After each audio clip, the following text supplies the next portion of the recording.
மனிதர் என்னை கைவிட்டாலும், மாமிசம் அழுகி நாரிட்டாலும், ஐசுவரியம் யாவும் அழிந்திட்டாலும், ஆகாதவன் என்று தள்ளிவிட்டாலும், இயேசு போதுமே, இயேசு போதுமே. எந்த நாளிலுமே என் நிலையிலுமே எந்த வாழ்வினிலே இயேசு போதுமே. எனக்கா ஜீவன் விட்டவரே, என்னோடு இருக்க எழுந்தவரே, என்னை என்றும் வழி நடத்துவாரே, என்னை சந்திக்க வந்துடுவாரே. இயேசு போதுமே, இயேசு போதுமே. எந்த நாளிலுமே என் நிலையிலுமே எந்த வாழ்வினிலே இயேசு போதுமே. கர்த்தருக்குள் அன்பானவர்களே, அனுதினமும் கிறிஸ்துவுடன் தியான வேளைக்கு உங்களை அன்புடன் அழைக்கிறோம். இன்றைய தியானத்திற்கான வேத வாசிப்பு சங்கீதம் 62 அதிகாரம் வசனங்கள் 1 முதல் 12 வரை. தியானத்தின் தலைப்பு, ஆண்டவரே எல்லாம். ஐஸ்வர்யம் விருத்தியானால் இருதயத்தை அதன் மேல் வைக்காதேயுங்கள். சங்கீதம் 62 அதிகாரம் வசனம் 10. நமது இருதயம் எங்கே இருக்கிறது? எதனால் நிறைந்திருக்கிறது? உலக கவலைகளாலும் ஐஸ்வர்யத்தை குறித்த ஏக்கத்தினாலுமா? அல்லது நம்மை விட்டு ஒருபோதும் எடுபடாத நித்தியத்திற்குரியவைகளிலா? அல்லது வாழ்வின் பிரச்சனைகள் நிச்சயம் நம்மை சுற்றி பிடிக்கும், அதை தவிர்க்க முடியாது.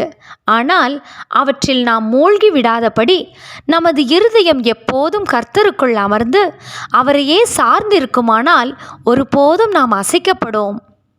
நீங்கள் எதுவரைக்கும் ஒரு மனுஷனுக்கு தீங்கு செய்ய நினைப்பீர்கள் என்று தாவீது பாடியதிலிருந்து அவர் எத்தனை பாடுகளை சந்தித்திருப்பார் என நாம் ஊகிக்கலாம். எனினும் தன் இருதயம் தொய்ந்து போக அவர் அனுமதிக்கவில்லை. அவரே என் கண்மலையும் என் இரட்சிப்பும் என் உயர்ந்த அடைக்கலமுமானவர், நான் அசைக்கப்படுவதில்லை என்று அந்த உறுதி இன்று நம்மிடம் உண்டா?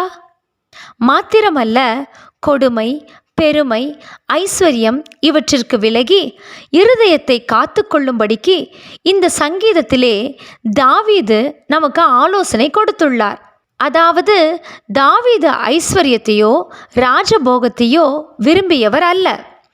தாவீது ராஜாவாக அபிஷேகம் பண்ணப்பட்ட போதும் தன்னை அந்த ஸ்தானத்திலே தேவன் அமர்த்தும் வரைக்கும் அவர் அந்த ஸ்தானத்தை பிடித்து கொள்ள தவறான வழிகளை கையாளவில்லை. பல சந்தர்ப்பங்கள் கிடைத்தும் அதை அவர் புறக்கணித்தார். தேவனையே நோக்கி என் ஆத்துமா அமர்ந்திருக்கிறது என்று பாடியபடி தேவனே தனக்கு எல்லாமும் என்று அமர்ந்திருந்தார் தாவீது. மனுஷனை வீழ்த்துவதற்கு சத்துரு உபயோகிக்கின்ற முக்கிய ஆயுதங்களில் ஒன்று ஐஸ்வர்யம். ஐஸ்வர்யவான்களாக விரும்புகிறவர்கள் சோதனையிலும் கண்ணியிலும் மனுஷரை கேட்டிலும் அழிவிலும் அமிழ்த்துகிற மதிகேடும் சேதமுமான பலவித இச்சைகளிலும் விழுகிறார்கள். பண ஆசை எல்லா தீமைக்கும் வேறாயிருக்கிறது என்று பவுல் எழுதிய வார்த்தைகள் பல ஆண்டுகளுக்கு முன்னர் தாவீது பாடிய சங்கீதத்திலே எதிரொலித்திருப்பதை காணலாம். 1 தீமோத்தேயு 6 அதிகாரம் வசனங்கள் 9, 10. பணம் தேவைதான், ஆனால் பண ஆசையில் ஐஸ்வர்யத்தில் இருதயத்தை செலுத்தும்போது அது நம்மை விசுவாசத்தை விட்டே வழுவ செய்து அநேக வேதனைகளுக்கு ஆளாக்கிவிடும். நமக்கு ஆண்டவர் போதுமே, இயேசு போதுமே போதுமே என்று பாடுகின்ற நாம் அப்படியே நமது இருதயத்தையும் அவரது வார்த்தைகளால் நிரப்பி கர்த்தருக்குள் அமர்ந்திருக்க கற்றுக்கொள்வோமாக. கர்த்தரின் ஆசீர்வாதமே ஐஸ்வர்யத்தை தரும், அதனோடே அவர் வேதனையை கூட்டார். நீதிமொழிகள் 10 அதிகாரம் வசனம் 22. ஜெபம் செய்வோமா? மகிமையின் தேவனே, உம்மை தொழுது கொள்ளுகிற யாவருக்கும் நீர் ஐஸ்வர்ய சம்பன்னராய் இருக்கிறீரே, உமக்கு ஸ்தோத்திரம். இனி நான் உலக ஐஸ்வர்யத்தை நாடாமல் உம்மையே என் முன் வைத்து ஓட எனக்கு கிருபை ஈந்தருளும். ஆமேன்.